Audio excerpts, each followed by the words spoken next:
A 45-year-old man has been charged with murder in connection with the fatal chopping of another man in Westmoreland on Friday.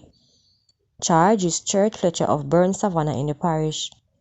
The deceased have been identified as 29-year-old Ian Johnson, otherwise called Chinese Man, a laborer of Prospect, also in Westmoreland. Reports are that about 12:30 a.m. an argument developed between the men while they were at a bar in Standpipe community. During the confrontation, Johnson allegedly used his hand to hit Fletcher in the face, and Fletcher left. He later returned to the establishment with a machete which was used to chop Johnson all over his body. Residents rescued Johnson and captured Fletcher and alerted the police. On their arrival, Johnson was transported to hospital where he was pronounced dead.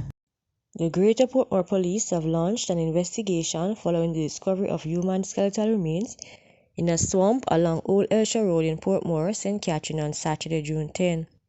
Reports are that about 10:30 p.m. a citizen was crab hunting in the area when he stumbled upon human skeletal remains.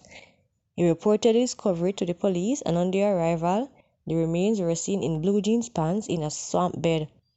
It was removed to the morgue. Persons with information that can assist investigators are asked to contact the Portmore Criminal Branch, Police 119 number, or the nearest police station. Jamaica detectives assigned to the Area 1 Major Investigations Division are probing an incident in which 2 people were shot and killed in Frome, Westmoreland on Friday night.